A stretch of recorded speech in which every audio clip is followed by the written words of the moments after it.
Good morning, everybody. Today is Tuesday, November 6, 2018. This is MMAjunkie Radio's pre-show, the show before the show. This accessory may not be supported. That's what my phone's telling me right now. I don't even know what it's talking about. I'm Goes. That's Dan. Voice here in your hair. That's Danny. In my hair? Yeah, I know. I screwed that one up. The meat. Wow, my phone's acting weird. Now it's like recording. I heard that. NSA. 2 minutes. 2 minutes. I had one time. You're saying I'm not gonna words say. really weird. I know. What's happening? What's going on? One time in my life, on a Sunday afternoon, in my life one time, I had, for sure, Big Brother tapped into my phone. And I know that for a fact. Big Brother? Yeah. Not George. The government. The government. Oh, yeah, no. It was actually told to me that it happened. I don't know if I witnessed that one, but I did witness one myself. Yeah? Which one? Last year. That one thing? Yeah. That was one of them, yeah. We woke up the next morning and it was like Christmas, but things were missing. Yeah, and new stuff, too. I had new stuff in there that wasn't even mine. Okay, now that's just weird. That's so fucking with you. I am having trouble focusing today. I was supposed to take some Alpha Brain for that reason. You have some coffee, though. That should help, right? Yes and no. I think it's aggravating, that little thing I told you about. Oh. Yeah. I ain't been right ever since, like Smokey.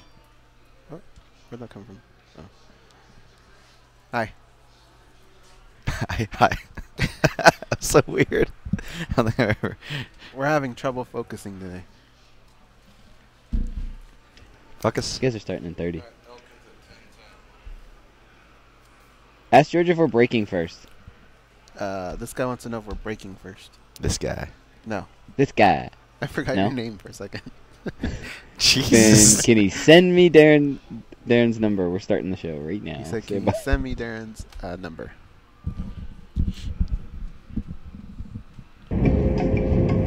This is your captain speaking. We are making our descent into Las Vegas McCarran Airport. On behalf of our crew, we'd like to thank you for flying MMAjunkie Airlines. Now please fasten your seatbelts and put your tray tables in your upright position because the descent is going to be a little bit bumpy. Alright, Junkie Nation, it's time to roll, baby, on MMAjunkie Radio with Gorgeous George and Goes. This is what we doing while we do it, baby. All night long, we rollin'! Yeah! The MMA Junkie Radio revolution is upon us. Can you dig it? There's no escape. No escape. Through the vast frontier of cyberspace and through a sea of stars in outer space. One small step for man, one giant leap for mankind. We've solidified our combat communications stranglehold. We are controlling transmission. With the use of MMAjunkie Radio and SiriusXM satellite radio technology. MMAjunkie Radio. Commence transmission.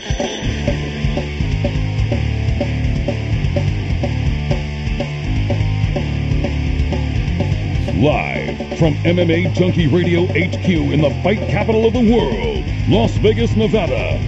Here are your hosts, Gorgeous George and Goes. From the fight capital of the world, inside the beautiful Mandalay Bay Racing Sportsbook, you're listening to the MMAjunkie Radio Show, the only show that matters. I'm your host, Gorgeous George. With me, as always, is the devious and dastardly Goes. Our co-host to my left, it's the fight analyst Dan Tom. Back east producing, Danny Otto. What's up, guys? I'm off today. I will tell you that right now. Off what? Good morning. My brain. Right now, when you said, I'm your host, Gorgeous George, I did this. It's just not clicking today. Get it together, Goose. I've had several things just not make sense. I couldn't remember Danny's name. I'm doing a lot of stupid things today. I have a question that I want to ask Darren Elkins, and I'm not He'll sure be on soon. if it's going to make sense. And I could probably get the answer to that, but everybody thinks it's just funny for me to ask it, because if I'm wrong, it's going to seem really stupid. Okay. It is Vegas. What's Liverpool doing up there so early? What, What are Champions they League doing wearing this purple? early? I guess they're in they're Russia, huh? They are playing, by the way. Zenit? Do you like this parlay? Oh, it's a Croatian team? Them, and Duke basketball tonight. I mean, that's quick. Hold on a second. Real Madrid minus 400. Uh-huh. And that's Champions League. Champions League. Paris Saint-Germain versus Napoli. Napoli bit me in the ass. I picked Juventus to beat them, and they drew with Napoli. I think it was Napoli, but once I researched Napoli, I saw that they've had a better team the last few years. I don't follow the Italian league. Mm-hmm. Liverpool's always tough, but they're on the road. And, you know, the whole travel thing, I don't know that I would want to put a minus 500 on it, but if the other guys are just awful, I mean, you can't be that awful if you're in Champions League, right? Right. Well, it depends where you're coming from, You know, Blake from up north in California, he's a Juventus fan. He does these big parlays where on the one hand I'm like, well, how the fuck can you lose? I mean, dude, it's like minus 1,200, minus 900, minus 800. I'm like, you might as well throw the Globetrotters in there. But he's won some. I mean, I guess who's going to post their losers, right? All he's posted is winners. But then he did show me one that was 12 deep, and I thought he either won it or had one left. And 12 deep, I can't imagine what the odds are there. I know 5 deep is 20 to 1. I believe 6 deep is 40 to 1. So he's probably only putting like $5 or something. But the ones that he did do were like 50. My point is, why I would just the house don't even see. take that? I don't see why, because they're really hard to hit. But they want $5 that bad to get stung, possibly the way they could get stung. I know. I would just say, nah. How about we just cap you at 80? Yeah, or a something, lot of right? people do that. They cap you at your odds. They may cap them at the odds. But he's taking these huge favorites, and so I told him, why sweat out 12 when you maybe can get it all done with just one pick? Like, he's a Juventus fan, and if he felt Juventus was going to beat Man U, he probably could have just done it in that one pick when they played last time. Mm-hmm. Just, here you go. We're going to beat you. And it's over quick, right? You don't have to sweat the whole day or the whole week, whatever The guys like to bet entails in this teasers thing. as well. Squid loves them. Gabe loves them. I used to And I love was told, teasers. why do we have to sweat out two, though, when we can just figure out one? Either that or maybe we should take a hard look in the mirror. Should we be gambling if we can't decide and we need that cushion? Well, because if you're going to add that much and still get it wrong, then you're a complete jackass, right? What, the teaser? Yeah. A little bit, yeah. Or some of them are like 12 But points, I've noticed when teams play, the teaser wouldn't have helped, or if you just taken the other way, you would have comfortably win. I guess the hard part is predicting it. But that's where the research comes in and the patterns come in. Mm-hmm. And, a lot of people know that I don't even like to take the points. I just like to play the money line. And sure, I lose once in a while. Well, I lose.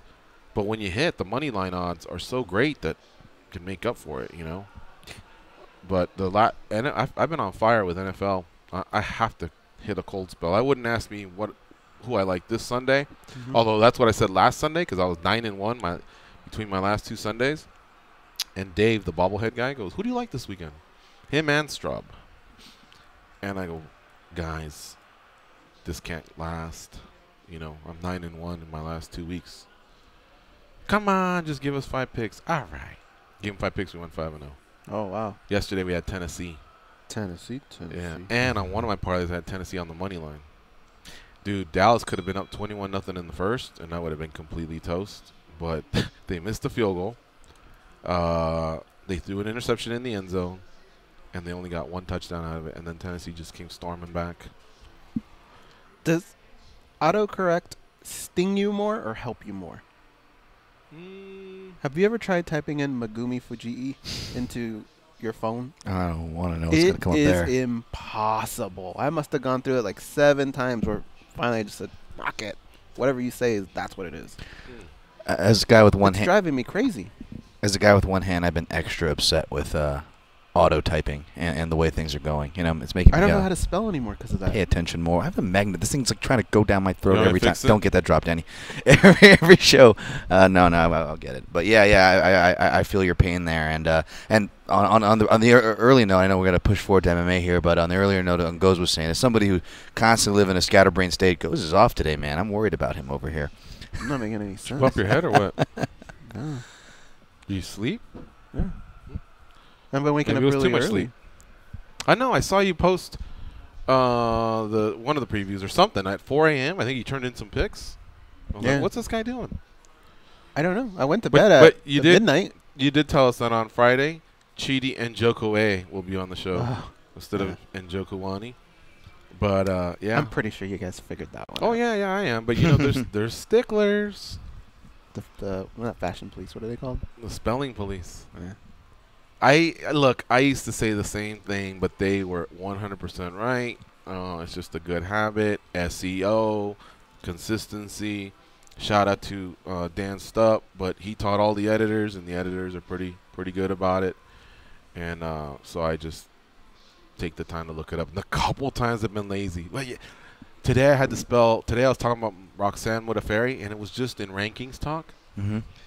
And I started to spell it, and I go, it's not gonna go live. Like, this isn't something that's going live. I'm not writing an article. Okay.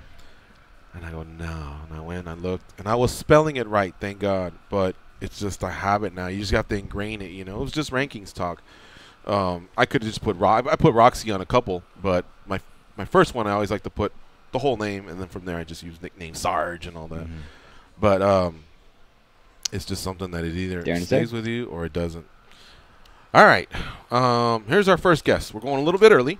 I think it's because the alpha male guys, I think their practice is at 10:30, so we can't keep them on too long. But we want to talk to him because pretty soon he'll get on one of them big old jets and head to South America to fight Ricardo Lamas at UFC Fight Night 140. I'm talking about Darren Elkins, 24-6 overall.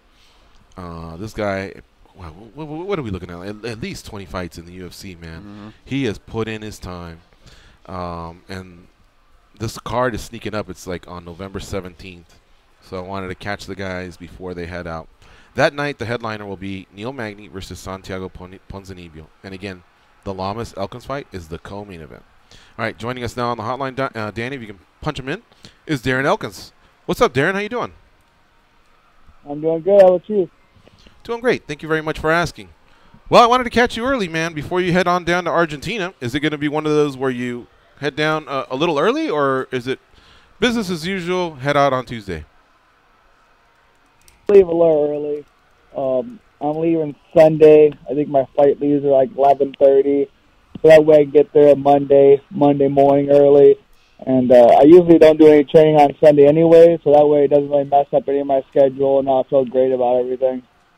For a while there, Team Alpha Male's coaches were the three-headed monster of Buchholz, Castillo, and Chris Holdsworth. Not all corners, but I saw them a lot. And now that Buchholz isn't there, how has the team reorganized itself, and who will be in your corner?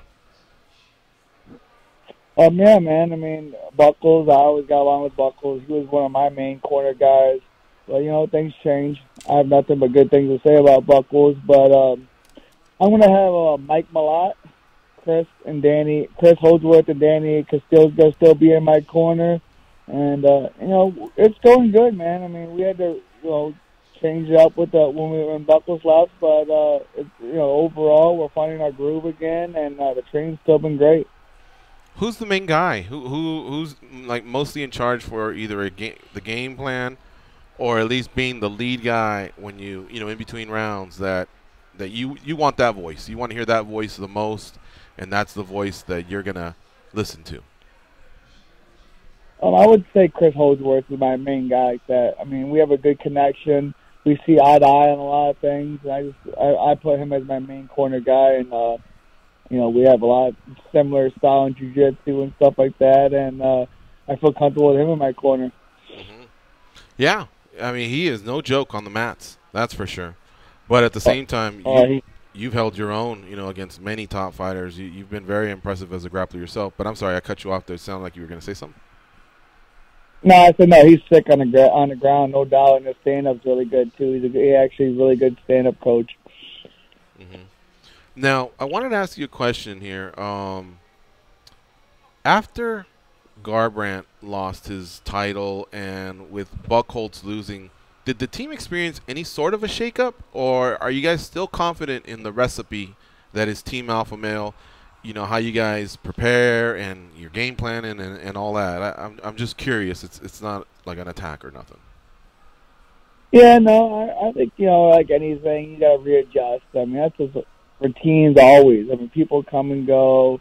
I mean, teammates come and go. Coaches come and go. I mean, that's just life, man. That's any job you put somebody into. I've been And, I'm a union pipe fitter. That's the same thing with when I was working as a union pipe fitter. One day you work with one boss, the next day he's gone and you got another boss. You just gotta adapt to it, and sometimes it takes a little time, and you gotta get used to the program. I feel like that's where we're at right now. I think we're all dialed in, and everybody's seeing eye to eye. But it took a little while to all see eye to eye, I thought, And but right now, I feel like we're firing on all cylinders. Is it like only big fights, or is it every fight when somebody goes that you guys kind of have that team barbecue that I've seen before on the countdown shows? It depends, man. I mean, usually we have a send-off no matter what, which is after practice, we do a little huddle thing, and then we have I don't know, they bring some fruit or something for other guys, and sit around, talk a little bit, hang out. But the barbecue is for certain fights and certain days and stuff, but we always have some kind of send-off for each of the fighters, and that's the cool thing, to keep it all close to teammates. I've always thought that's one of the tightest teams in the last 10 years, and it's been cool to follow them, and I've always said it'd be great for one point to see what's it called, Goes?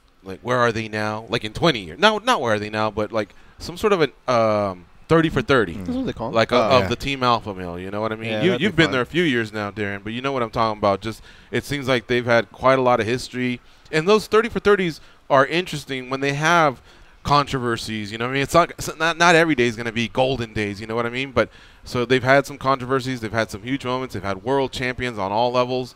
You've had some incredible camaraderie. I'm glad you moved over there. It seems like it's been a great fit for you. I love it here. I mean, the team-wise, when I came out here the first time I came out here was 3 weeks. I just did a little trial thing for one of my camps, and man, I mean, the camaraderie is, and how we all have fun and we laugh, and you gotta be serious about training, but at the same time, dude, I like having fun. I mean, I do this because I love this job. I want to have fun. I don't want to do a 9 to 5 where I just hate my life, And when it came time to choose a team, that's really one of the reasons why. I mean, obviously it's the top team in the world, but the other thing is we gotta have fun. You gotta enjoy it, and it's hard enough as a job as it is. So you gotta really enjoy it. And we have a lot of fun out here, and it's just great. Do you ask the UFC to put you on a card like this, or they just come to you? Well, I just wanted to fight before the end of the year. That was a big thing. I told him, hey, I haven't fought 3 times a year in a while, actually. I've been fighting 2 times, and I wanted to get 3 in this year, just to stay a little bit busier than normal. And, I lost the last one, so I'd rather end the year on a good note. I want to come back. I want to get this W and just, start fresh next year. Buenos Aires is a real cool city.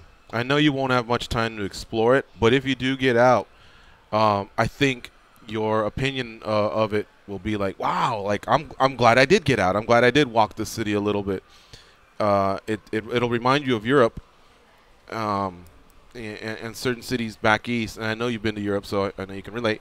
But I think you'll really, really like it. I was surprised. I went there just because I rolled the dice and said, hey, I want to go somewhere, and they happened to have. I was already in South America, so I went from Peru to Argentina, and man, it was one of my funnest trips ever. So I anticipate you guys having a great time out there.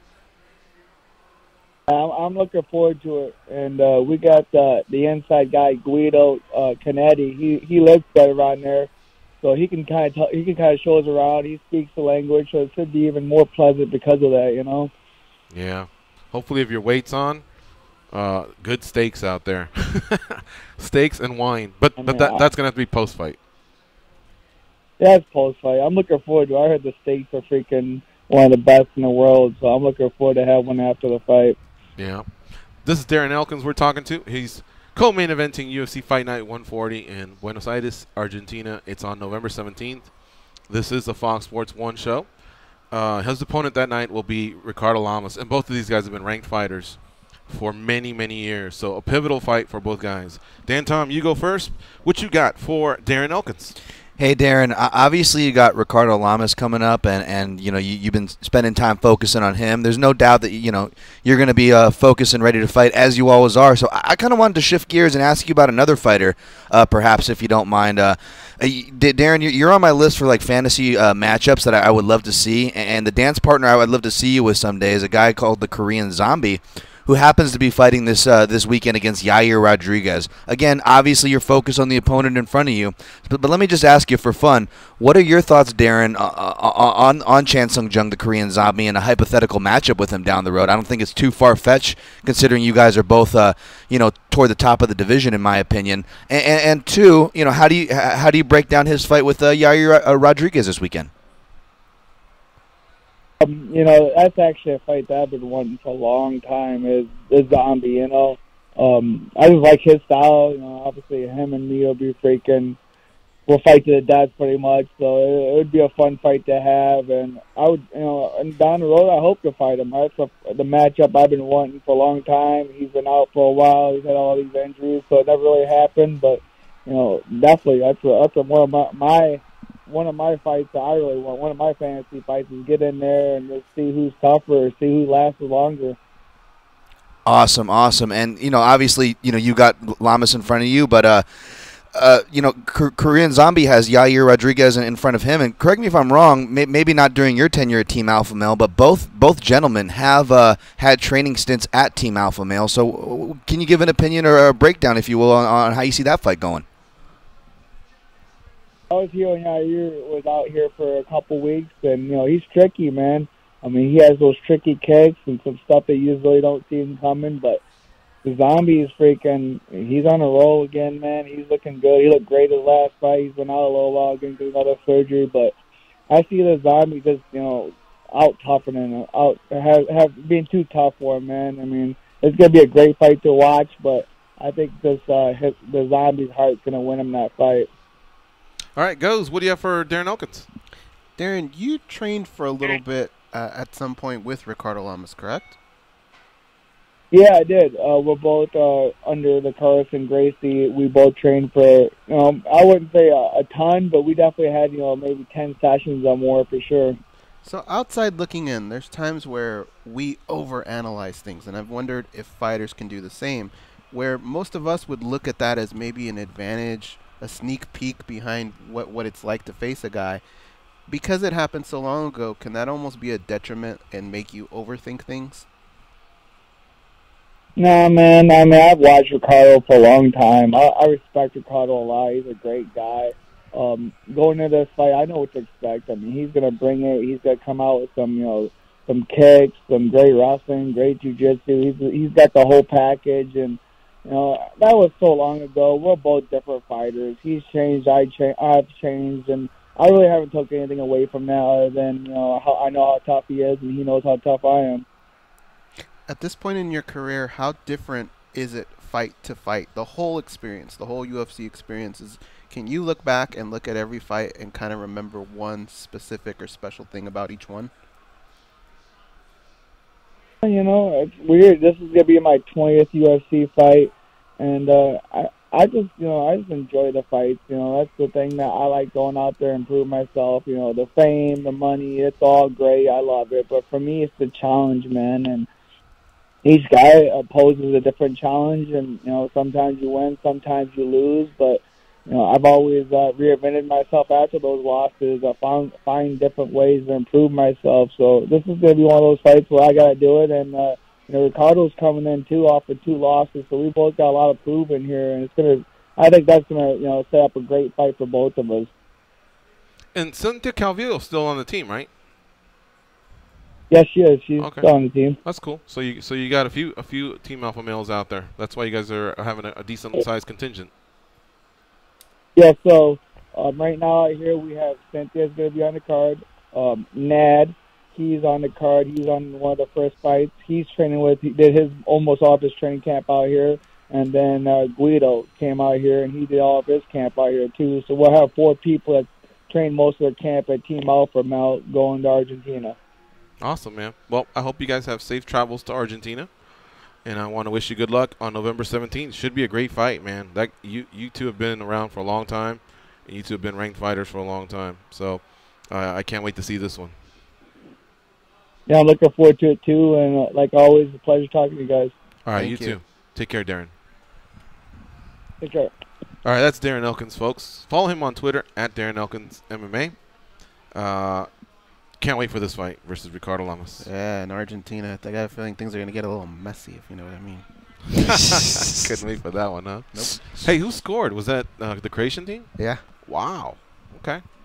Well, there you have it. That's why that minus 500 is a little scary. Teams traveling, and if they have a big Premier League game coming up on the weekend, then sometimes a few players will be pulled from this game, saving them for that game if that game's deemed more important. And more than likely, Liverpool's already doing good here, so it's a whole. You really have to study like the lineup and all that shit. All right, so because we did our guest early, now it's time for a break. So let's do that. You're listening to MMA Junkie Radio on SiriusXM's Fight Nation Channel 93. Stay close. We'll be back. And I want you to call in, 866-522-2846. I want to hear more opinions on last weekend's UFC 230 card, everything that took place. We'll have a little bit more time, too, to take some of the calls that have 3 or 4 points or questions. So call in. We have plenty of time. And then at the same time, if you want to chime in on that whole Floyd Mayweather deal out there in Japan. Ben Askren versus Robbie Lawler is a fight that's been set. I wouldn't have done that one, but we'll touch on all that when we come back.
Injuries forced them to retire undefeated from MMA with a record of 0-0-0. They are Gorgeous George and Goes, and this is MMA Junkie Radio. What's your favorite dinosaur and why? That's our stoner or something. Right? Yeah. All right, we're back. It's MMA Junkie Radio that you're listening to. And I'm buying time while I pull up this read. This read will be a lot easier once I enlarge the text and put on my cool shades. The road to the Final Four starts today. Didn't it start yesterday? I think I read so. this. Isn't Duke, Kentucky the... I think you're reading the wrong one. Oh, really? No, you sent this to me today, but I thought I said that yesterday. Unless I said the road to the Final Four starts tomorrow. But regardless, the biggest games are on SiriusXM. Yeah. 20 of the top 25 college basketball teams are in action, highlighted by number 4 Duke taking on number 2 Kentucky. Visit SiriusXM.com/college basketball schedule for game times and channel listings. Goes. I got a question for you. Oh, man. What? The theory. Not yet, right? No, I know. Were you getting excited? Yeah, I love the theory. Last year it did well. We only had one losing season, and that losing season was break even. We just lost the juice. Mm-hmm. But the theory's coming up. But we did that one to ourselves. That's the part that stung. But yeah, theory is like my favorite part of college basketball is my favorite part of the year. Really? Over football? What is you, a fool? Yeah. Yeah, I love college basketball, dude. I mean, I do, but I used to like it better when, like, there was a year, I think it was 90 or 91, when UNLV routed Duke, and they won their championship. The cool thing was knowing some of those, in fact, the majority of those athletes were coming back. And the next year, UNLV was still favored. That's when they had Larry Johnson, Stacey Ogman, George Ackles, Anderson Hunt, Greg Anthony, yeah. It was an incredible team. And Duke had Christian Laettner, Grant Hill, Bobby Hurley. And Duke upset them in the semifinals, if I'm not mistaken. I realize that players have been leaving early for a long time, but this whole one and done thing, I hate it. You can barely relate. You try so hard, you know, you'll look and go, hey, UNLV got the top center in the United States. He scores 30. He rebounds 15. He blocks 5 shots. Great. We got him. 1 year. He's going to the NBA. Like, it's kind of like not the same, I guess. So I just kind of like the theory. I don't get too engaged in the games. But then what I will agree with is March Madness is up there as far as, like, sporting events because it's really 4 days. It's really 3 weeks, but those first 4 days are nuts. And those are really, really hard to do. Except here in Vegas. It's fucking boring as hell in Vegas. Don't ever come out here for March Madness in Vegas. It's awful.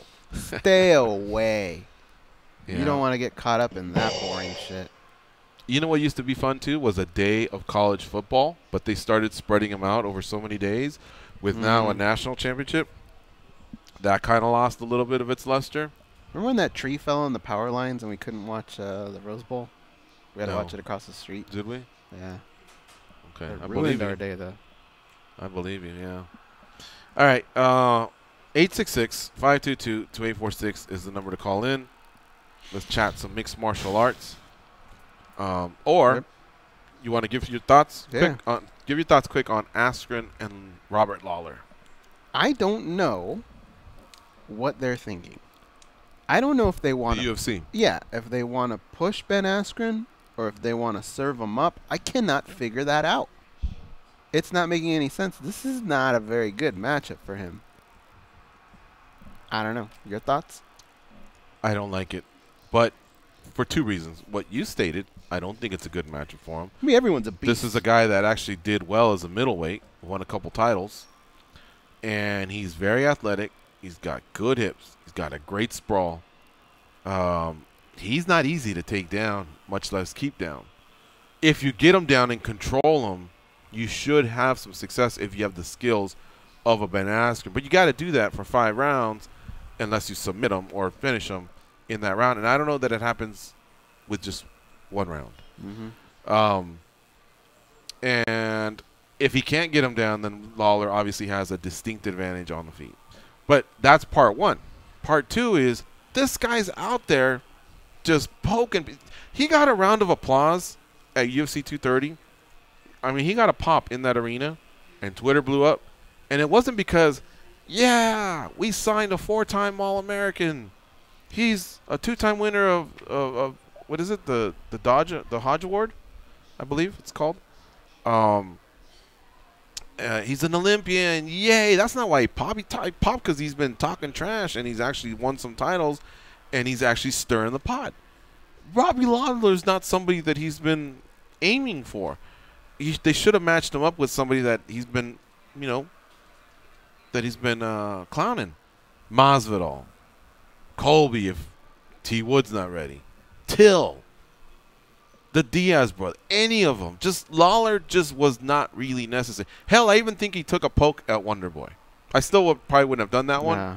But I had heard Wonderboy and Lawler was going to be a matchup. So this one hit me on a few different angles. For one, I don't get Lawler Wonderboy, and I get a fight where I don't think Ben Askren can be maximized. What do you think, Dan Tom? I'm not sure if I should should I save my thoughts for the old DD? If you want, yeah. Okay. But yeah, I'm probably more I'll tip my hat. I'm probably more along the lines of what you said. Yeah. Similar, a little point here or there. But yeah, man. I feel like regardless if you were for it or not, it did feel like a little bit of a deflation from what I was reading as far as reaction-wise on Twitter, as far as other people's reaction, the general population, if you will. I don't know if you guys were seeing mixed reviews or what you saw from your end. A little bit. I did see that. And I don't blame people because I thought we were headed in another direction with this guy. All right. Let's go to the phone calls. Marco in Waco, Texas. What's up? How you doing? Marco from Waco, ¿qué pasa, Atos? ¿Qué onda? What's up? Hey, don't boo. Vote. Did you vote? Yeah, last week, man. I only voted in Texas. I voted last Monday. Okay. We good. I don't know what you guys feeling bad about Ben Askren. Since when did UFC did any favors to somebody coming from other organizations that also got a bill? I mean, remember Eddie Alvarez, man? He didn't get an easy road either, and he still became a champion. So, but they could have still challenged him and put him in there with someone that he's been chirping with. Yeah, either sink or swim. I like the fight. I mean, you either beat Robbie Lawler. I mean, and Robbie Lawler got beat by his homeboy Tyron Woodley. It's not like he doesn't got a blueprint for it. So. We'll see. Hey, he hit him with a big right hand. Do you see that in Askren's arsenal? I mean, I don't think Askren could look at that and go, "Oh, I got one of those to uncork on him too." He beat him. He's his teammate, but I don't know that he can duplicate that blueprint. I don't think so either. I'm just saying, he probably got a good look at Robbie Lawler, because he probably helped Tyron Woodley train for that. But well, who knows? I like the fight though. All right. Israel Adesanya, dude, last stylebender. I mean, all the accolades this guy deserves. I don't know if you guys were talking about who he should fight yesterday. I love a Jacare fight, just like an eliminator in Melbourne, to have one of those two guys be a standby in case something happens to the championship fight. But another fight that will be interesting for me, just for the name value alone, and the style, is Anderson Silva. Old school, old-time best striker ever versus the newest school, probably the future best striker ever. And, old lion versus new lion, and let them have it. What do you think about that? Well, that would be a pleasing fight to watch. It's just that Adesanya, I think, now has passed that, and I think he's focused on give me a top 3 guy or a top 5 guy. But I just see him now wanting the title more than a classic fight between new school and old school. If we had done that instead of Brunson, then maybe that would have been a perfect spot for him. But now that he beat Brunson, I don't know. I think it makes sense to because all them other guys have kind of like eliminated themselves. Like Romero just had the fights with Whitaker. Rockhold got beat by Romero, but he still has a little bit of stock. He's just injured, and then Weidman just. So in all that happening, there's like this clearer path for Adesanya to actually ask for a title shot. Hey, look, but if they book it, I'll watch it. I was even thinking about Uriah Hall, but I think Adesanya just passed Uriah Hall along the way. But I thought, wow, that'd be fun to watch too. But I I don't know, man. I'm not so sure. I think Andy? that's a tough fight for anyone to ever pass up, especially a guy trying to make a name for himself, up-and-comer. I think maybe he would take that fight. All right, then I'll tell you what. Let's make that fight in Australia. Okay. Because I still would like Adesanya there as insurance for Whittaker's Gastelum. And if not, then let's make sure Jacare's next fight's in Australia. But we have to have insurance for these cards. I've just come to find out that that's a good thing to have. They had Volkov on ice for DC versus Stipe. They had Usman on ice for Till versus just picture both of them in Demolition Man scenes, by the way. But they were just paid to prepare to fight. And even though that was nice to have, I'd rather just have them on a card. I liked it better when we got to see Pettis and Ferguson, because everyone made weight, and then we were treated to two great fights. You know what I mean? So I guess I could meet you guys in the middle. Last thing, man, with DC, man, he keeps chirping about the Brock Lesnar fight is going to be his last fight. And this is just my personal wish. I would like him to stick around for 2 more fights after that, so he can break the record of most defenses on heavyweight, because it stands at 3 with Stipe now. If he goes to 4 defenses, then he can retire with the record, legendary freaking career. Nothing can say nothing about it, and the last fight should be with Stipe at the very end to make it even more fun. Peace out. See you, bud. Well, he just seems like he's not going to do it, but let's just say he did.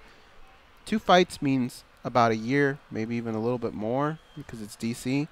I don't see the return of Cain Velasquez and that coinciding together. At some point, you're just going to have to match those 2, and he won't do that. I agree. I'm sorry. I got sidetracked. When George kept saying on ice, I'm just picturing all these guys like in the Demolition, man scene where they're like, there's Mist and they have their own like individual cylinder, and Dana White's like, all right, bring Usman up. I keep thinking about, I think in the early '90s there was a drink called Zima. Oh yeah, got drunk off that for the first time. It was a stronger beer than people think. Yeah, it was. And the girls used to put Midori. They used to go Zima with Midori, and the Midori would turn it green. But in my effort to just get away from that, I remember one time I think it was just called Black Ice. It was a clear drink. Oh, yeah, I remember those. Yeah. Smirnoff, right? Yeah, it was Smirnoff. And then, so as you guys have been talking about that, I was thinking, do they still have that other one?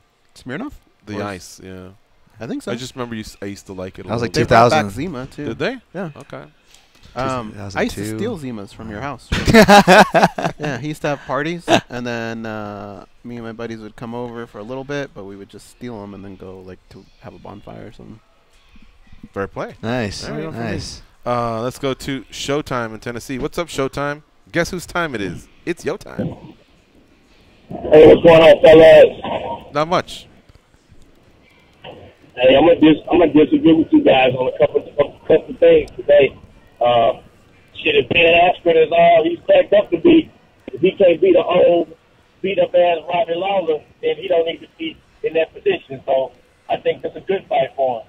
He's supposed to be able to smoke Robbie Lawler. Robbie Lawler badly beat Cowboy Cerrone. So if he can't beat him, then he's not on the level that he's been claiming that he's on. And going back to I gotta pipe in. I'm sorry. He can do that with Darren Till, and Darren Till would test him if he's ready to keep going, and they could settle the bad blood. The bad blood is what draws in a lot of casual fans, and it just kind of gets the blood pumping of some of us hardcores as well. So why not check off both boxes?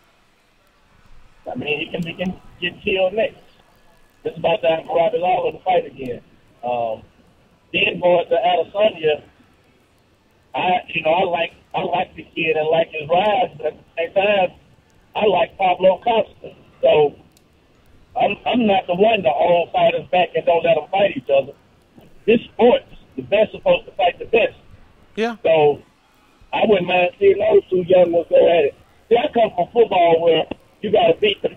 To beat a man, you got to beat the man. You don't skip around shit and jump over. You got to go. If you want to win the championship, you got to go through the next best team, and you keep winning, then you get a title shot. I don't want all those fighters back.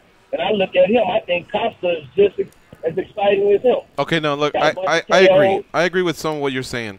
But there's good cases for what you just said, and there's good cases for when a matchup gets marinated. Do you guys remember how long we waited for Crow Cop and Fedor? And then when it happened, I mean, Pride fights were like, oh, my God, it's 3 a.m., when's the main event or whatever. But that was one that I was so wired and so wide awake for. I couldn't wait. The anticipation was there. Yeah. Pacquiao and Floyd, say what you will, 5 years past his prime, but it shattered records because it marinated for such a long time. They were just past their prime or whatever. Yeah, Vanderlei and Chuck, that was a little bit late, but we got excited over it. We never saw Randy and Vanderlei. We wanted to see that, right? Right. So yeah, but both of these guys are still fairly young, and so I would just prefer to keep them together. But if you tap me on the shoulder and go hit refresh, and I go to Junkie and hit refresh, and it says Paulo Costa meets Israel Adesanya, I'd probably be like, let's do this. I'm with you there too. But sometimes I like a little bit of it marinating into like a bigger explosion. But think about it. I mean, who's he gonna fight? Luke Rockhold? I mean, look at everybody. You got a lot of guys with a bunch of losses. I mean, you got the two guys about to fight for the belt. Then you got Jacare. I mean, who would you put him up against? I mean, Rockhold? What was his original booking? Was it Romero and Costa? Which one? Who's for New York? Yeah. I didn't like that booking though. Yeah, it seemed like. I mean, it had fireworks written on it, but it seemed like 2 versus 12 or wherever Costa was. There was a lot of distance there. So I guess maybe Rockhold's a good name. I don't know. I like Rockhold for both guys, especially for Bohachinha. You could do the two bodied up dudes, for the model of middleweight title, right? Bohachinha versus Rockhold. And I will say, kind of adding on to what you guys were saying, piling onto the examples, I feel like Junior and Kane is the best, most relevant example for MMA, because MMA is such a wild sport. Even with your best intentions to marinate something, that doesn't mean it's going to happen, right, guys? So I feel like the best middle ground you can do is not overshoot it like a Manny or Floyd, but at least, if you want to do that approach, keep them away till they get to the title. And I think Junior and Kane was a good example of that, because we got 3 exciting title fights from them. It wasn't like like a Frankie, a BJ Penn, as much as I like BJ Penn, where one guy's just kind of getting washed 3 times. It was fun. Even though the last 2 Kane had, they were great build-ups, and you maximized those 2 careers. I'm good with either one. All right, Showtime. Thank you very much for the call, sir. All right, so now we got to take a break. You're listening to MMA Junkie Radio on Fight Nation Channel 93. Stay close. We'll be back. We'll do some more calls. Chicago's coming in strong.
compassion, common sense. These guys have none of that.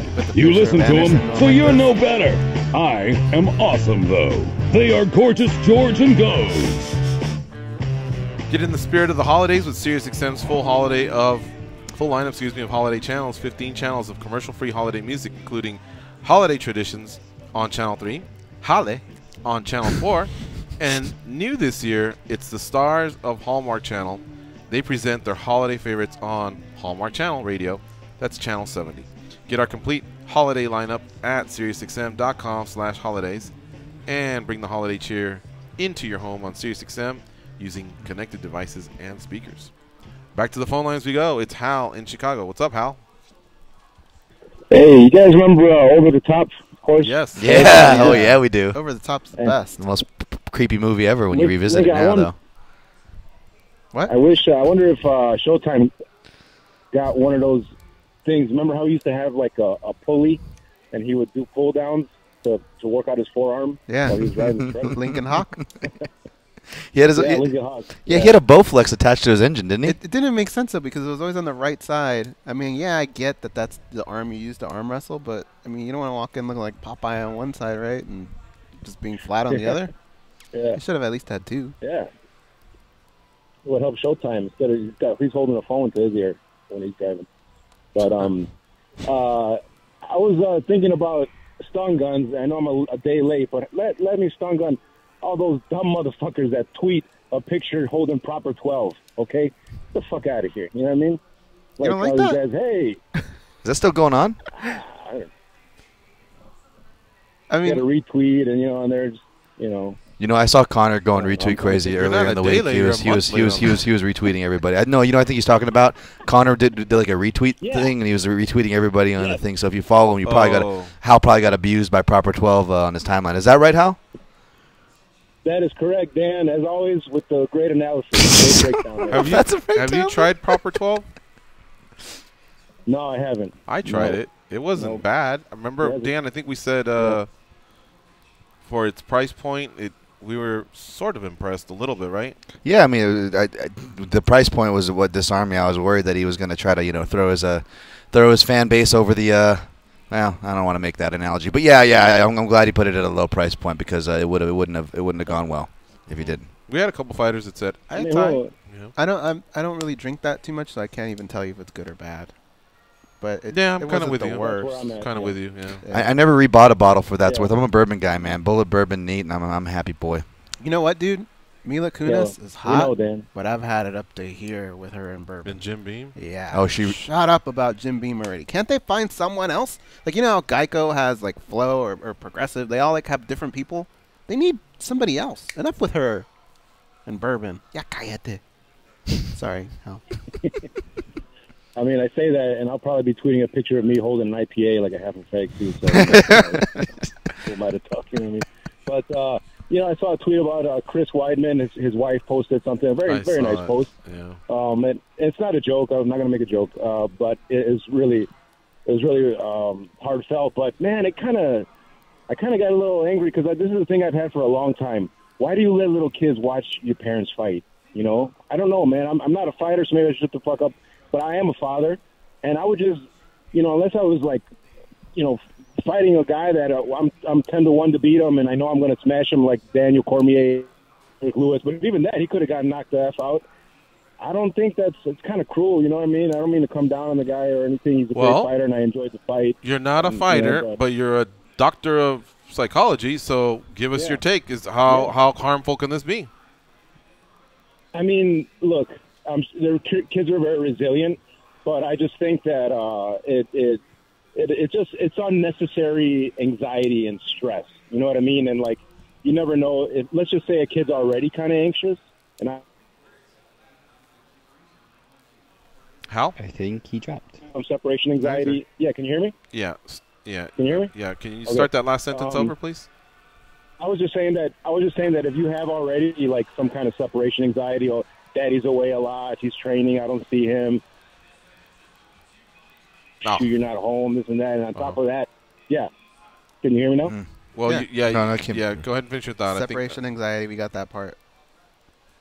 All right, great. It's just, there's a lot of things that could add to the stress of a kid, and I just think it's kind of unnecessary, you know, to be kind of, in a way, I don't want to say traumatized, but very stressed out with that experience over and over again. You know, I don't know why they don't just wait till at least they're 12, 13. Seems kind of like a PG-13 thing. What would you advise for them to not see it, not even at home, and then just have Dad tell them about it, or Dad only show them if they win?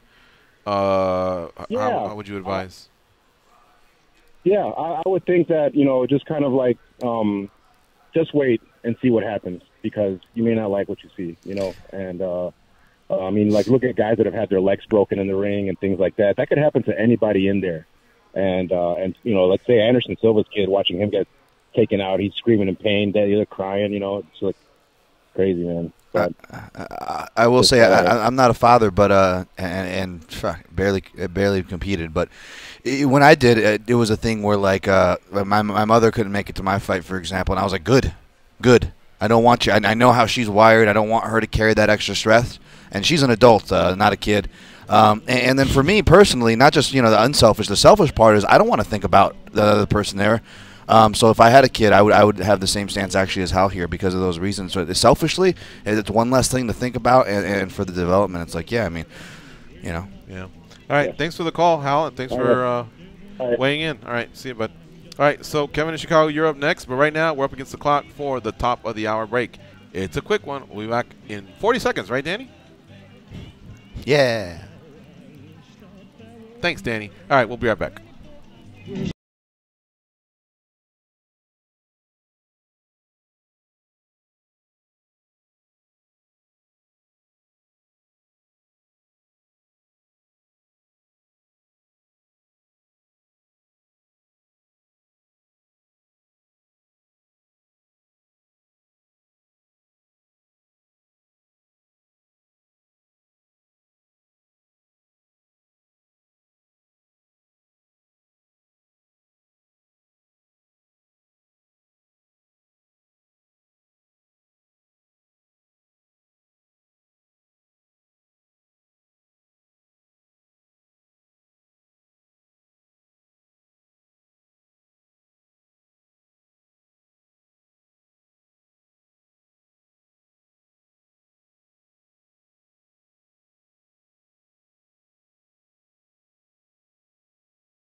Can you find me a good Tomcat right now?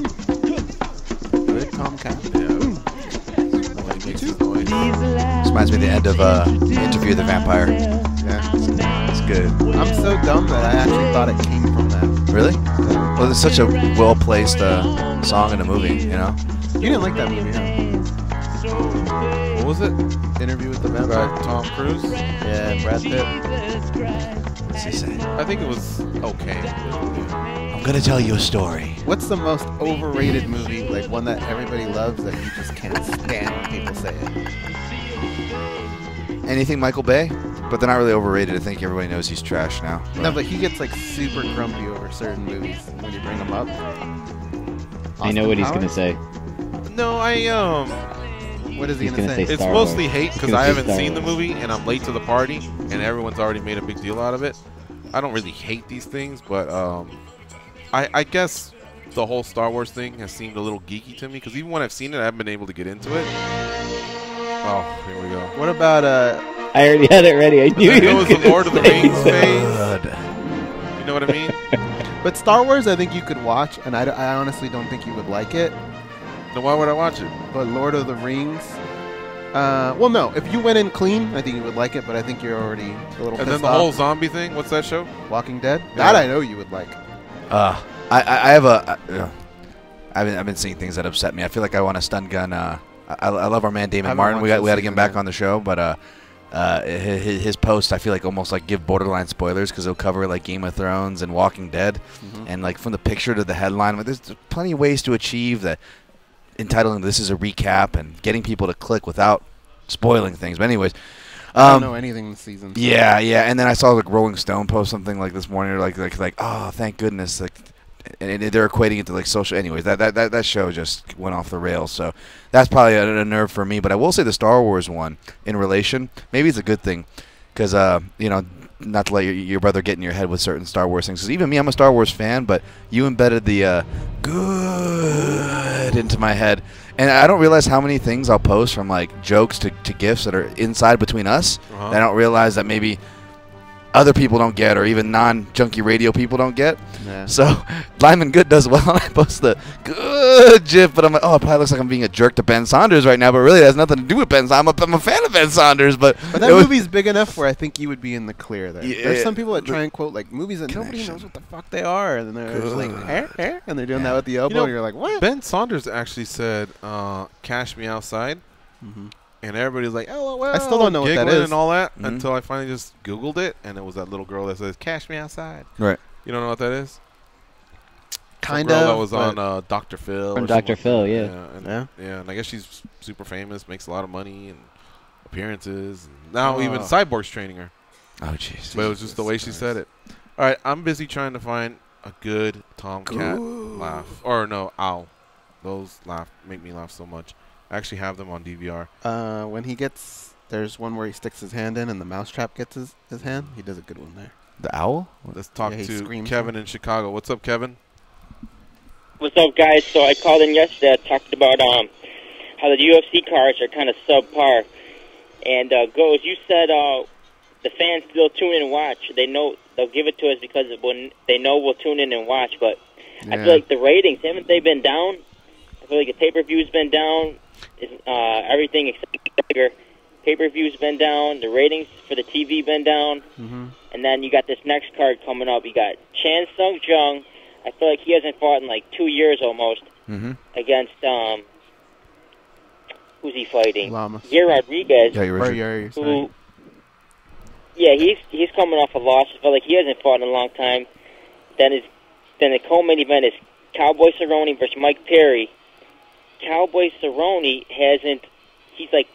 he's lost 4 out of his last 5. He's the co-main event, but against Mike Perry, he's lost 2 out of his last 3, and his last one is a split decision over a lightweight. I mean, this is the best they could come up with. I feel like that's why the pay-per-view ratings are down, TV ratings are down. Well, hold on a second. TV ratings are down, but they are going on ESPN next year, and I think that'll probably. I mean, they're the leader, so that's going to provide for an upkick, I think. Pay-per-views, they had the international fight card, and I think that one did well. And then they had this last one that shattered the record. Now, what's going to happen is for 2018, they're going to grab all of them. They're just not going to isolate on a couple. They're going to grab them all, and then when you divide it by how many pay-per-views they had, they're actually going to be able to boast that they had a good year on pay-per-view. So, and they still got 232 and 231 left. So I don't think that one is as accurate as you're saying. Now, oversaturation, yeah. Here's the flip side, Kevin. If we don't have Argentina and we don't have Denver, we come in on Monday going, how about them Niners? How about them Bears? I mean, there'll be some stuff to talk about, but some of those shows, new stars are created or found. Other guys are given chances. But one thing we can be sure on is we're going to see some great KOs, some great submissions, some great fights. It's just not at the level of the pay-per-view. But that's usually why the pay-per-view is, you're charged for it. But I think the UFC has to have it. And the reason is because they have to give fighters a certain amount of fights within the window of their contract. And when you got like 550 to 600 fighters, they have to do it. I'm on your side in terms of I would rather see less cards and bigger names, and maybe cut some of the fat off the 550 to 600 roster that they have. But that's just, we've been saying that for years. It's not going to happen. So right now, I think we just got to appreciate it for what it is and just look forward to some good fights. And those guys have to go somewhere, too. So you have to remember, like, do you want to get rid of some of these guys and send them and give Bellator a stronger roster, give PFL a stronger roster? At the end of the day, they're looking at how the year ended and how much money they made. There's a certain amount of money that they have to make on pay-per-view. And once they make that, they're happy. Anything after that is gravy. Sometimes they get a lot of gravy. Sometimes they get a little gravy. And it may not look good to us because we're going, over here you did this, but here you didn't. Either way, they still made money. So the reason they're able to do that is because we keep paying for it. I agree with you guys in the fact that it is a product of that they made it themselves. They have to control the market. They're slave to the masters that they made this deal with Fox and now with ESPN. But where I disagree with you guys, and I agree with Kevin on Chicago 100%, is I don't think we should be making any excuses for it. Not that we are, but I'm just saying that as much as I'm pro UFC and pro the sport, and UFC does well, the sport does well, and they've done a great job, but the numbers speak for themselves. It's true that all the numbers have diminished. The cards have gone down in strength, and like I made the analogy, it's like this big table where the whole MMA community, from fans to promoters and organizations, it's like we're sitting at this big table, and the portions are getting a little smaller every year. I'm looking over to Goes and George and saying, hey, wasn't the steak a little bit bigger last year? And yeah, you're right, George. There are certain record-breaking events, but as we know, those numbers are all perspective. What was it Dana White saying? Last year was our biggest year ever, which really we know how they got those numbers. They cut certain things, and certain things influxed in from the sale, and that got incorporated into that projection of that line.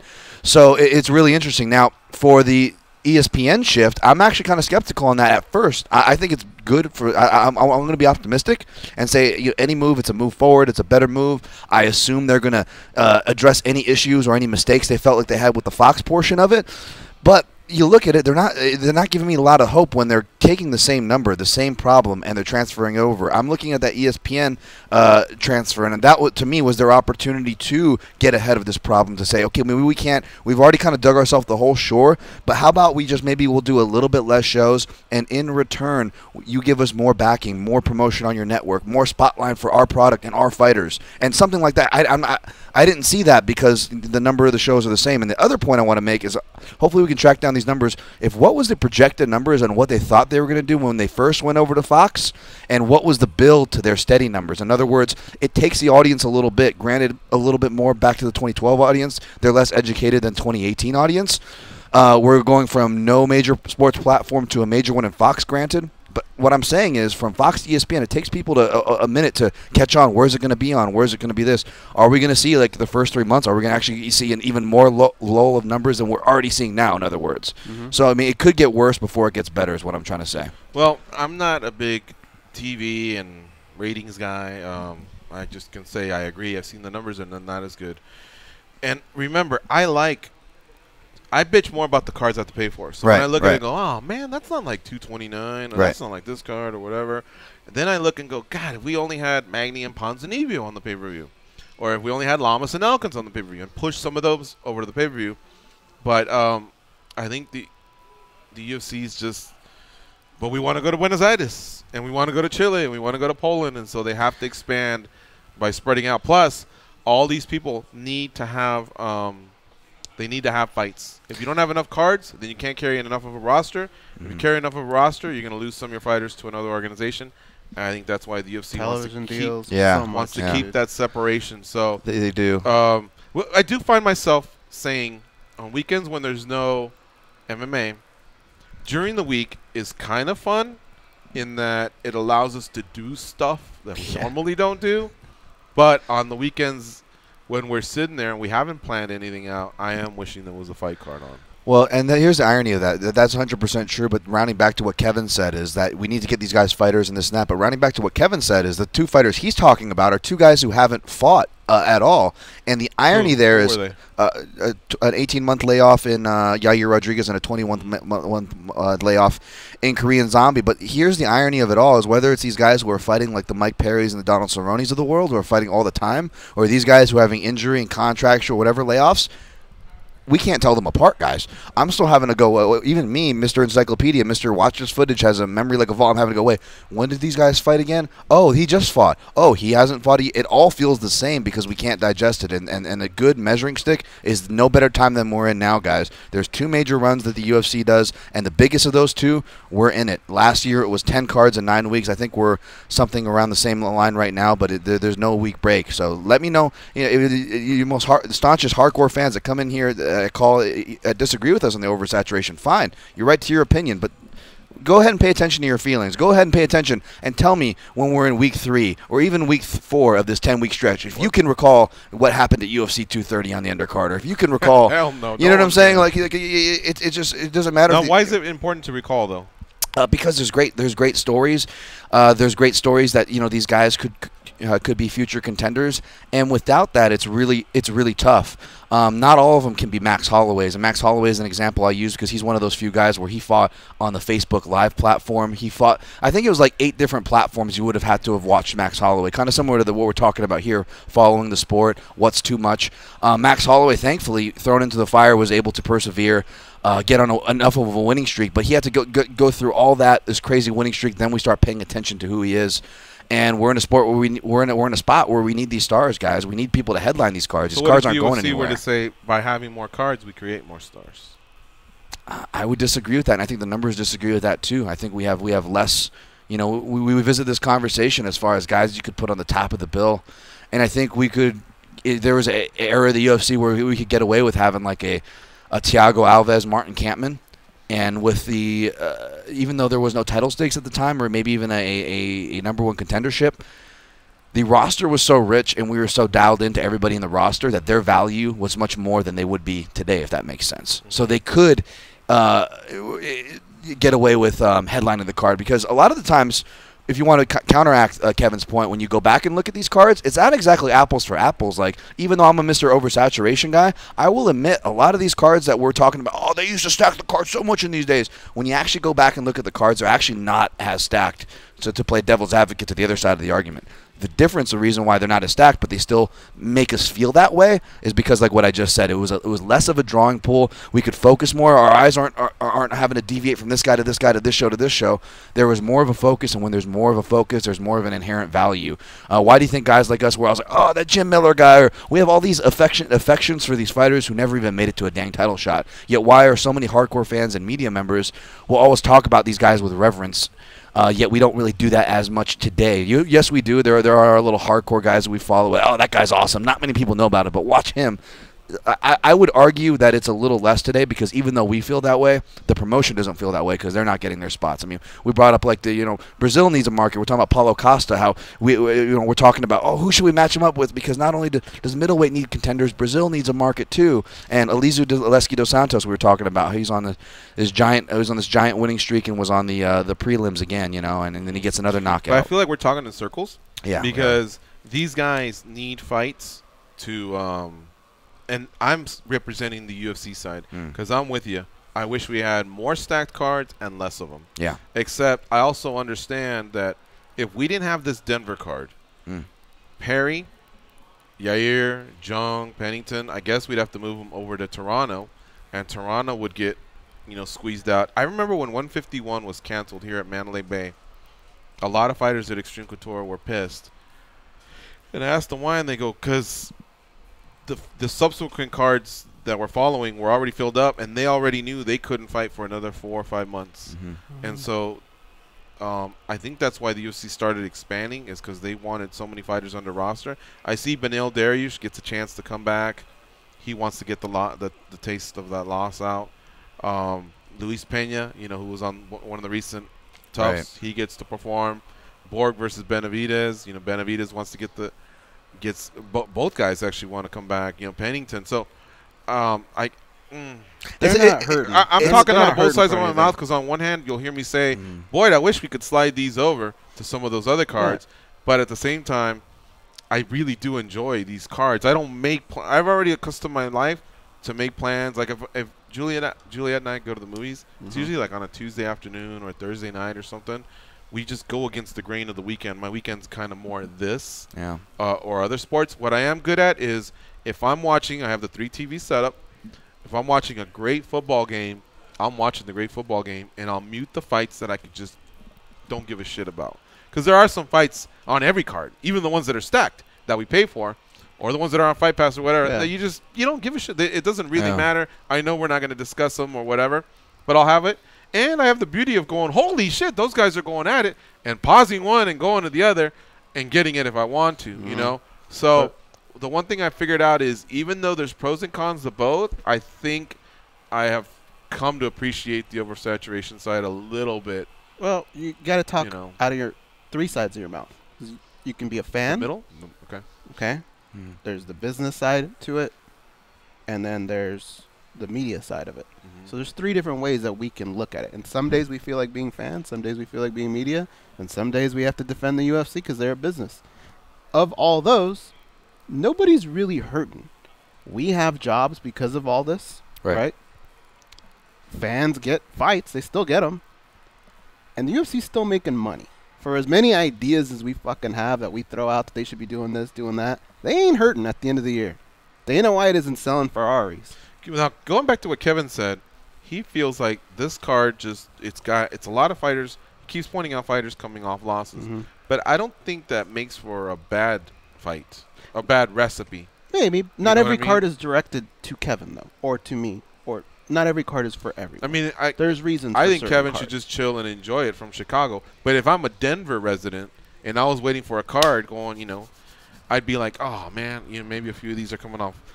But I don't know. I think there's also a lot of fighters that say stop focusing on wins and losses and just what these guys have built over their their careers. And Cerrone, even though he's lost more than he's won, his fights are usually pretty good. And by the way, there are good things to the oversaturation too. I would argue that it's helping the other businesses. There are many other businesses from Ryzen, Bellator that have clearly, you don't need us to tell you. You just read the headlines. They've been doing well. I don't think that's a coincidence, guys.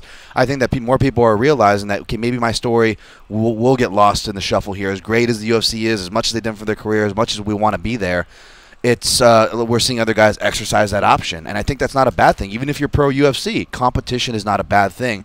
And I just want to say one thing, just 'cause I feel like I'm always coming at the UFC here because they're the kind of heads at the top of the mountain, so they're going to naturally get that. But I'm only saying these things because I love the UFC. I want them to do well, and more importantly, I want the sport to do well. And I think that what Goz is saying is true, and we can all say that short term. Oh, this is a profitable year. Oh, we're doing great. Oh, we have this many fighters. Oh, well, we can't lose it because we're going to do that. And those are all true things. I'm just looking at it long term. I'm looking at what is it going to do long term, and whether it's MMA or anything else in life, when we're going for the crumbs at the table and we're looking to play the short game and we're not looking at the long term process, that's always a recipe for disaster. What concerns you about the long term? Again, if we see a numbers decline, we're seeing less stars build up, and even me as even. So I thought you were headed that way. Okay. And this is what I was going to say, because I know you mentioned it earlier about more of a Jim Miller and a Joe Lazon. The reason they're so popular is because they weren't as part of a bigger pool. We got to know each fighter more individually back in the day. Sure. And therefore, we're fans of them, win or lose. Whereas now the roster's so big, we're like, who's Hannah Cyphers again? She's facing Macy Barber. You know, we don't know. One thing that helped me was to finally accept that the UFC isn't in the business to create stars. If they just happen to come on by, cool. They're promoting the UFC. Right. You know what I mean? They just give these fighters a platform. Hey, you want to be famous? You want to make some money? You fight pretty good? Come over here and do it here. But other than that, they're just concerned about them. You know what I mean? And it just so happens that they have the platform to make it happen. And once you're a star, you're like, Garcia, right? Man, you've been shining lately, man. Let me give you some more shifts. And come over here. You know, we should go to dinner. And Tom, that's right. You know, you've been winning as well. And a lot of people were talking about you. And, you know, come over here, man. Sit over here with the suits for lunch. That's how it is. You know, and as soon as you start putting in bad performances and you're not working, you know, then you're not going to get that kind of love. But that's all it is. It's just a platform for fighters to come in and do it. And that's why I think the fighters have realized. I think the fighters used to think that he's my boss and I'm his employee and I'm going to have a retirement, you know, at some point. It ain't like that, man. If you're winning, he can use you. And if not, then you got to go somewhere else. And you can't blame him because we want winners. You know what I mean? And they'll give you sort of a leash. I'm fighting for Jason Knight. He's lost 4 in a row. But no matter what, even though Rinaldi was strangling him, he was putting the body triangle this way, then this way, you know, and he was fighting. Jason Knight was not giving up, and he was trying his best. The only thing Jason Knight used to do is wrestle more and stop that takedown. But when they were standing, he was trying to go after him. It's just he couldn't stop Rinaldi. I tip my hat to Rinaldi. He had the perfect plan. He should not have been booed. But I want fighters like that. But anyway, I kind of went over the. You're not wrong, and I'm not denying that fact. All I'm saying is that it's a double-edged sword, and one side's realizing it, and the other's not. And you're right, the fighters have to realize it. But I'm saying the other side, whether it's your opinion, the UFC's opinion, or how they're doing things, they need to realize that's a double-edged sword. That's why I'm bringing these things up. I'm not denying that the UFC has a product that's always been their model, even in their golden era to now. This isn't a WME changeover. This is what you're saying has always been the truth. But the thing is now there's so much UFC. It's not about the fighters. We're making UFC. You're right, but now they're making so much UFC. Well, who's going to sell that UFC? Who's going to fill that UFC? What do you mean? And who's going to fill all the UFC that they're promoting? They've done so well at what you're talking about. Arenas? The cards themselves, because they've created this. They've created these fighters fill it up. That's the point. There's a cost to that. That's why we're having. Don't get me wrong, Luis Pena, a very promising dude. I really like what I've been seeing from this guy. Mike Trezano, we've had him on the show before.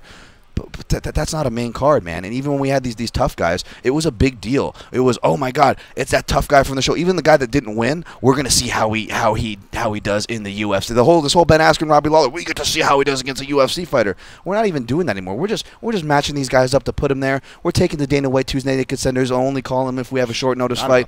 We're doing whatever we can to fill these cards, man. And I get what you're saying. I'm not disagreeing, but you can't disagree on the other side of the coin. That's all I'm saying. You know, I have a theory. Tell me if you guys ever think about this, because we just talked about long-term and short-term. I don't know that the UFC has always thought long-term. And I'll give you an example. What are the Fertitas doing now? What is the rumor we just heard? Baseball. Football. You think they just woke up and said, what if we demolish the Rio and build a baseball stadium? That's shit that you think about for a while. And when people make a lot of money, I have a feeling that end of the Zuffa era, they weren't thinking long-term. I think they were thinking short-term, because you got beasts like CTE in the background, right? Having to give insurance to fighters, union talk.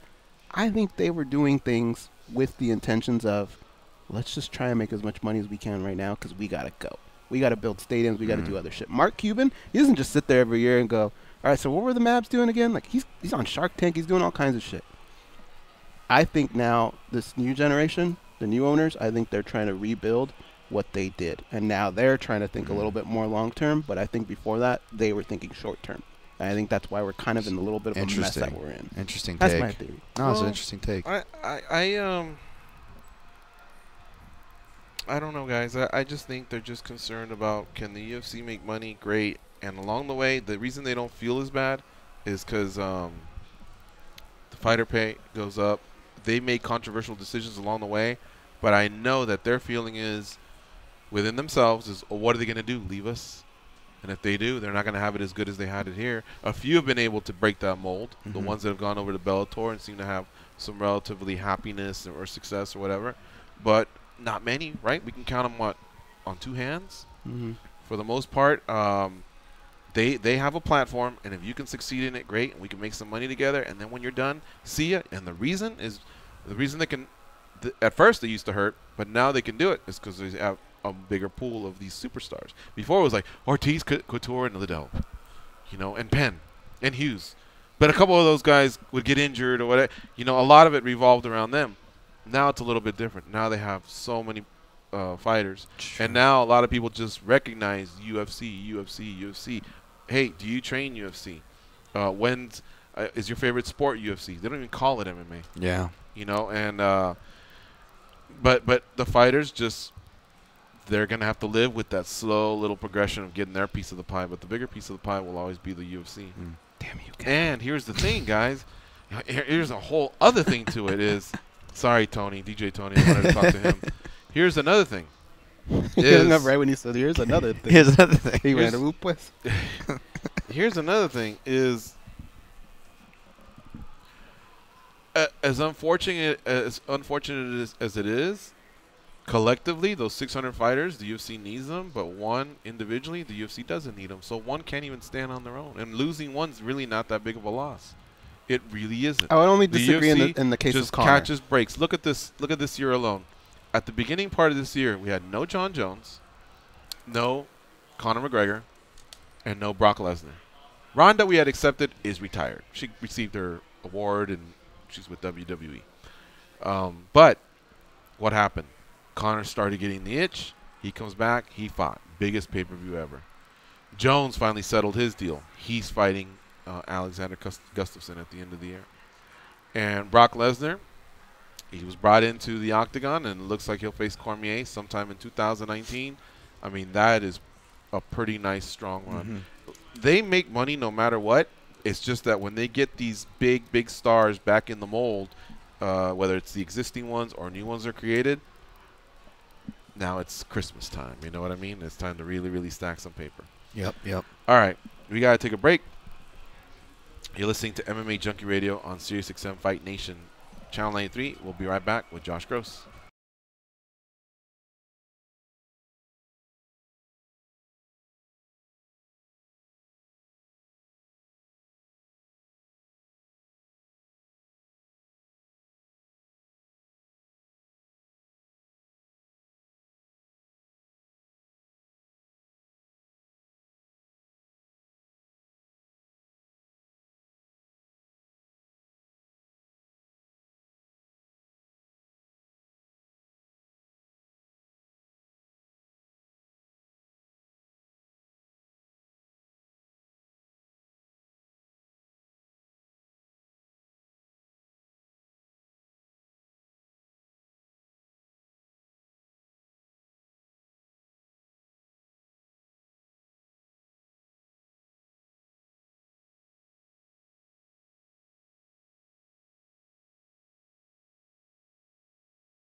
They are the Wright brothers of mixed martial arts. They are Gorgeous George and Goes, and this is MMA Junkie Radio. Get the radio channel numbers and a link to listen to your favorite NFL, college football, college basketball, NBA, or NHL team sent right to your smart device. Just go to SiriusXM.com/sports today and click Add to My Calendar. Man, if we're the Wright brothers, what's Josh Gross? He's like Benjamin Franklin. Yeah. Right? If we're inventing stuff in this, or in the last century, this guy was around way before us. Josh Gross is our next guest. He can be followed on Twitter at @Ye_Yeet. He's been covering mixed martial arts for a long time. He's on my Mount Rushmore of MMA media. He's also secretary of the MMAJA and an author. Remember Ali versus Inoki? That's what got me going, guys, when we heard about this last fight booking that, actually. With Tenshin Nasukawa and Floyd Mayweather. Right away I thought about Josh. I figured, hey, let's do a catch-up. Let's have him on. Joining us now on the hotline is Josh Gross. Hey, Josh, how you doing?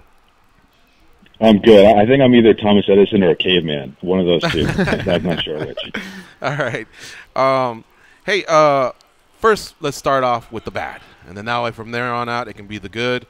What happened to yours and Goes' Dodgers? Oh, man. How do you fix that for next season? They made season? it to the World Series, so that's nice. And then Dave Roberts happened in the World Series, so that's bad. This guy doesn't call the shots, apparently, right? I mean, I guess he has some input, but everything else is just statistical based. Is that what it is?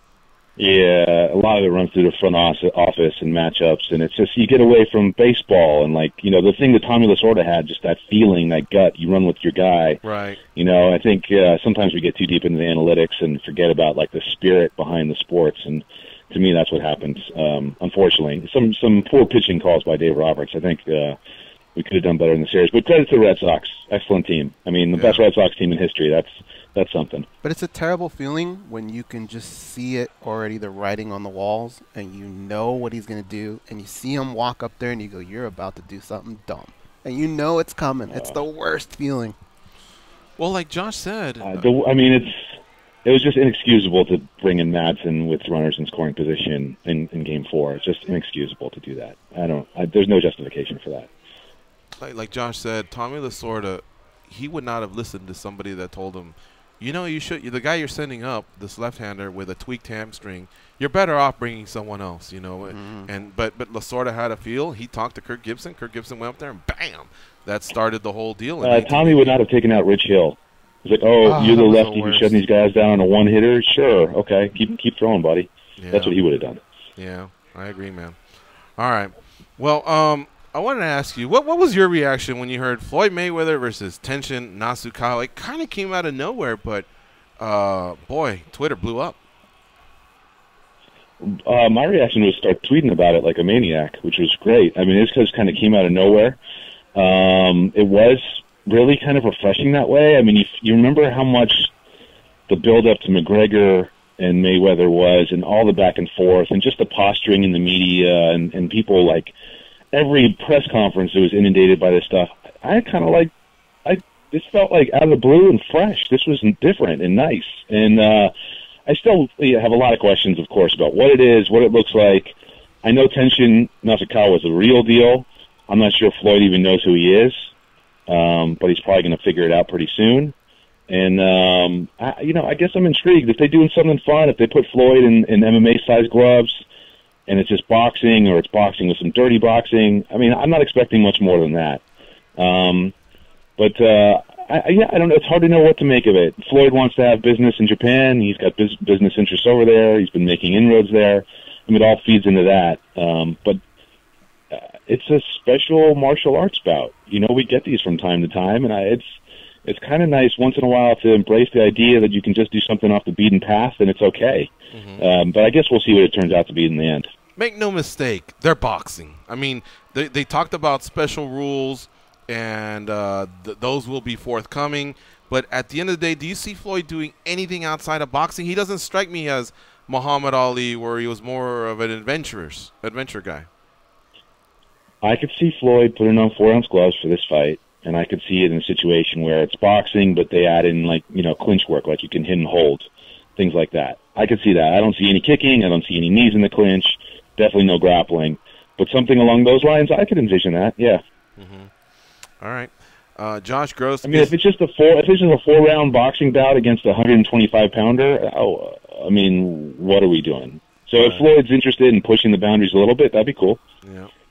Josh Gross is our guest here on MMA Junkie Radio. He's the author of Ali vs. Inoki, The Forgotten Fight That Inspired Mixed Martial Arts and Launched Sports Entertainment. You can get that, by the way, on Amazon like I did. You can get it in the form of paperback or Kindle. All right, Goes, what do you have for Josh Gross? Josh, now I know in doing that book you were able to talk to a lot of Japanese people and see kind of what their thinking was along the lines of that matchup. Here in the United States, we look at things like that. Sometimes we use the word freak show, we say a spectacle. How do you think the Japanese people are taking to this type of news, and how do you think they look at this matchup? If you look at the social media response, I think they love the idea of it. I mean, it did come out of nowhere, so it's a surprise factor, caught everybody off guard. I think there's a tradition in Japan, as you'd mentioned. I mean, Ali Inoki is certainly a great example of it, but there's been many examples throughout combat sports history in Japan where fighters from different disciplines came together for sort of a unique, special kind of moment. So it's in the DNA there. It's in the culture. I think more than anything, I mean, everything we tend to look at is from a North American perspective. Well, what's it going to do on pay-per-view? This is about New Year's Eve in Japan, which is, you guys know, it's a hollow combat sports date in Japan. The amount of things that have happened on New Year's Eve on regular television and combat sports throughout the country, massive. It's always been a huge date. Some of the biggest television audiences in the history of the country have come out to watch combat sports on New Year's Eve. And so I consider it part of that tradition and that mold, and I think in that way people are familiar with the idea of something like this on New Year's Eve, open and receptive to it. And I have to imagine for Japanese fight fans who know who Tenshin is, and a lot of people do, but more and more are going to learn who he is, they have to be excited to see a kid like that with the kind of talent that he has to be put on the same stage as Floyd Mayweather. That's interesting for them as well, I'm sure. You've been doing this a long time, and I know, like, when they did Conor versus Floyd, for the longest time I said that ain't gonna happen, it's not gonna happen. It happened. Then they started bringing up Habib. And do you think there's gonna be a ceiling on these types of things, or have we just is this just the start of more things like this? I think it's something that'll continue just because there's a history of it. It didn't start with Floyd and Conor, but once Floyd finally hangs it up, right, hangs him up, you need someone like that in the bout. When you have two of them, like you did with Floyd and Conor, then it turns into a global, massive thing. You still have Floyd, and I'm not sure how American and North American fight fans are going to react to this. They're probably going to dismiss it and say it's not worth their time, and that whole thing. I think that, they'll want to reject it. So I'm not sure. I think if it worked out that Conor McGregor could go off and fight Gennady Golovkin, people would be into that. And I'm not so much into it because, for me, it's clear that they're different sports, and I want to see the best competitors in each sport thrive and be showcased in the best possible ways. So, yeah, I would not expect these one-off events or these sort of entertainment or martial arts special showcases to go away anytime soon. But the impact that they have may be diminished if we get more of them in the long run. And I do think it's harder and harder to make things feel big, make them feel special, because people are really pushing the envelope there. And, I don't know how people will react to this one in the end.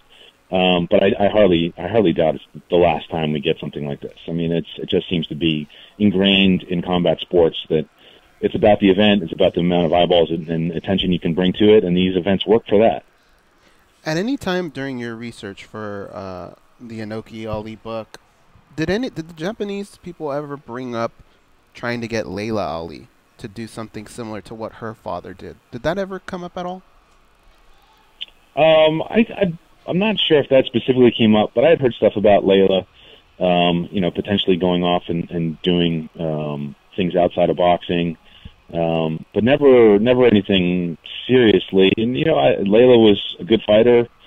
I think she was someone who was going to be perennially kind of like underrated or discredited just because it's like, oh, you're Ali's kid. That's the only reason people care about you. But she was a fantastic boxer. She was big, right? You don't see a lot of women her size who have that kind of athleticism.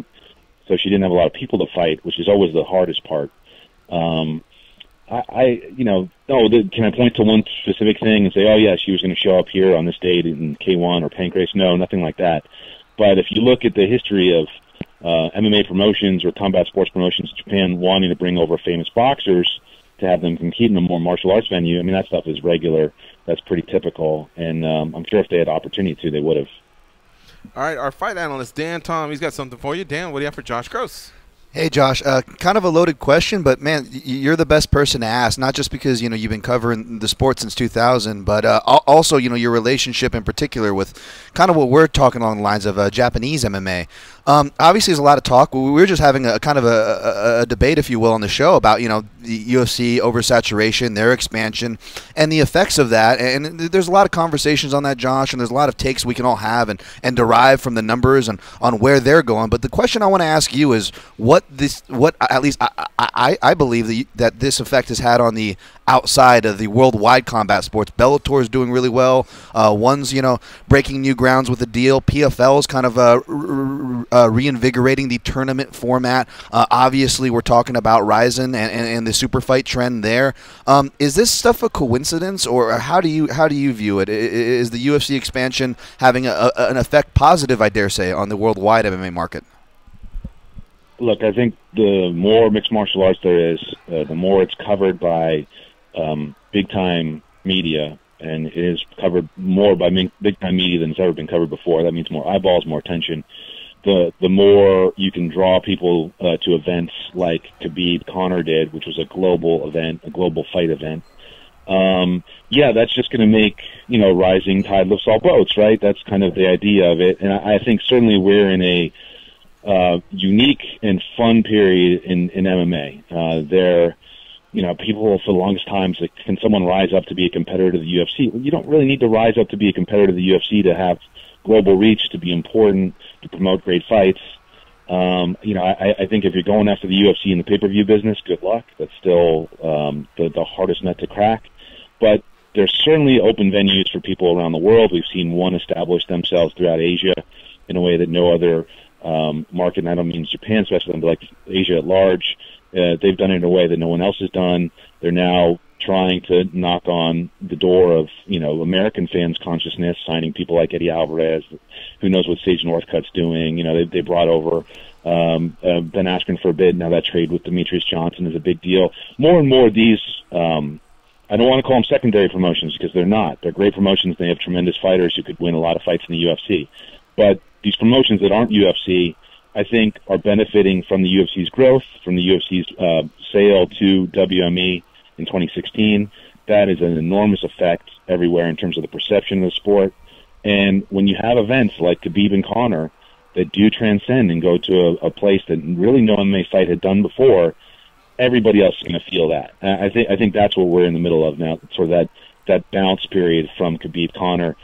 People still in it. There's a lot of excitement about MMA. There's a lot of excitement about the idea of martial arts as a competitive sport. You're seeing it in pop culture. You're seeing it in television and film more than ever before. So my sense is that there's, we like to bitch and whine sometimes, oversaturation, there's too much, but I think this is a very good period for mixed martial arts that we're in, and we could be in for a little bit of a spell here. All right, Josh, so what I want to know, this could all get done in a few months. You interested in writing a part 2? I mean, not to Ali Inoki, but writing another book, except being tension employed. Well, we'll see what the cultural impact of this bout is. I mean, one of the things that was really appealing to me about the Ali Inoki book, obviously, was you're dealing with two titans. I mean, you don't get bigger than Muhammad Ali, and for a lot of people across the world, especially throughout Asia, right, you don't get bigger than Antonio Inoki. And for them to come together in an event that you could look back 40 years later on and say, wow, this really had a huge impact on what modern MMA looks like and what the sport looks like and why it's so closely connected to pro wrestling. There were so many things about the match and around the match that I could write the book, because the match itself was pretty terrible, and most people look at it as like a footnote in the history of Muhammad Ali, not even worth mentioning. I thought there was a lot of intrigue there. If Floyd and Tension do something crazy, and I mean, you never know. I have books in my head that I want to write. I don't know if that's next on the list, but maybe we can do an addendum to the Ali Inoki book or something. I'm open for that. Yeah. You never know. And they had 1.4 billion in 34 countries was the stat from the book. Well, that was the available audience on. They did it on closed circuit back then. That was like you had to go to a theater or a stadium, and you buy your ticket and you'd sit in the stands or you sit in the theater and watch with everybody else. That that was their version of what happened when you satellites started beaming events across the world and you could watch it live. And I just wonder what the particulars are going to be. You know, how much the guys are going to get paid for this, who's going to broadcast it. But I think they should try and maybe go down that road, closed circuit. I don't know. Feels like it'll be special. Everything Floyd touches, when it comes to the pay-per-view business seems to be special. But anyway, thank you, sir, very much for joining us here on the MMA Junkie Radio Show. We always appreciate your time. Thank you. I always appreciate you having me. You guys are the best, all right? Thank you very much. Thank you, my man. All right, that's Josh Gross. Give him a follow on Twitter at @yay_ye. And tell him you heard him on the @MMA Junkie Radio Show. And check out his book, Perfect Time, as we are approaching the holidays. Could be a nice stocking stuffer, for a friend, a combat sports fan. It's called Ali versus Inoki, the forgotten fight that inspired mixed martial arts and launched sports entertainment. Go to Amazon, and you can also make it available via Kindle. We'll be right back.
Here are Gorgeous George and Goes.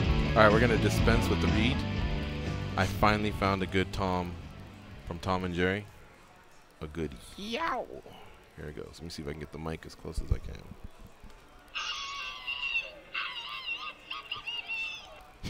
Yeah, he's one of the best at that. Oh, man. I love it when he gets jacked up. Poor guy. All right, it's time for the daily debate. We'll close with this. Thanks again to Josh Gross for his time. And here we go. Ben Askren, guys, is set to face Robbie Lawler at UFC 233 in January. Do you like this booking for Askren's UFC debut? Now, we've kind of given our thoughts a little bit on the show. This is a yes and no with a little bit of a sprinkle. Dan, your thoughts? I'm glad you came to me first. I was sitting on this one for a bit. You know, a lot of good points came in last night. I totally get anybody's perspective of I just want to see Ben Askren tested. What are we bringing him in here? If we were going to give him a big match, or if we're talking about a title fight or a fight that would get him to a title fight, why not a guy like Robbie Lawler? It's a big name. I'm not hating on that perspective. I just feel like it's tough for either man to look good here. One, Ben Askren, Robbie Lawler is one of the few guys that Ben Askren said he had respect for, so that takes out the heat portion of the game. Fine, maybe you're not into the heat or the trash talking. That's fine too. But as far as the matchup goes, I think Lawler is one of the more harder matchups for Askren you could put out there. Now, again, well, we want him to face hard matchups anyways. Maybe that's true, but the UFC is in his position right now.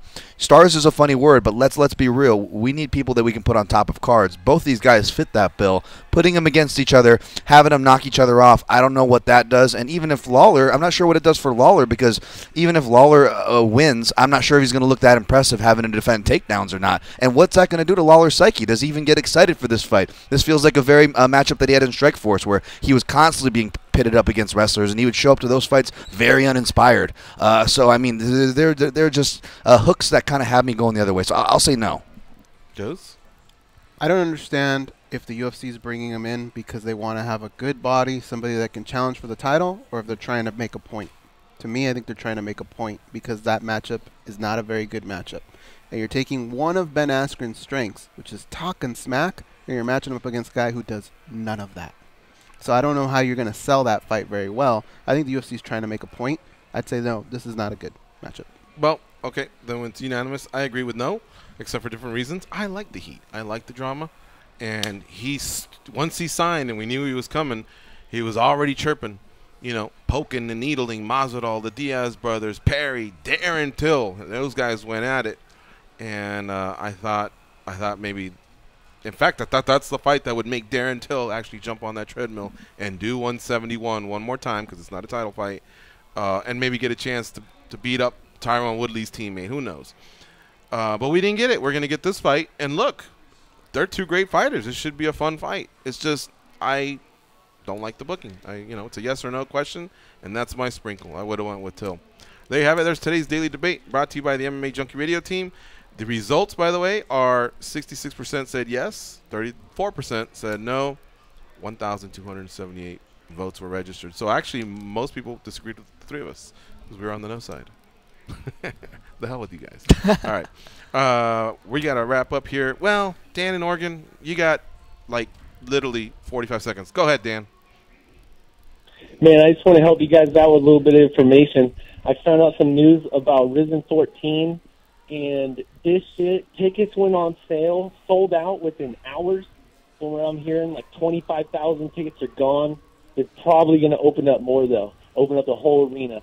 And the other thing, some Japanese outlet is reporting that Floyd is getting paid 10 billion yen, I believe is what the number was, which equals about 100 million. Supposedly Sakurada's still got Pride money left over, and the rest will come from gate, revenue, pay-per-view, all that crazy nonsense. But right, back to you guys and out. All right, good stuff. He's talking about Sakakibara, right? Yeah, we'll have to look into it. He's talking about Sakakibara. By the way, Tenshin Nasukawa replied to Conor McGregor, and this is what he said. We'll finish with this. He said, "Hello, Mr. McGregor. My name is Tenshin Nasukawa. I am not Jackie Chan. I promise to avenge your loss, so please watch my fight." A lot of tension there, huh? And if everybody's wondering, it has to do with Conor McGregor kind of going off and calling him Jackie Chan and other stuff. We'll talk more about that tomorrow. Way to represent Tenshin. We got to get out of here. We'll see you all tomorrow with another edition of MMA Junkie Radio. I know Chris Lieben will be stopping by, and I think Brian Caraway is co-hosting. Be champions.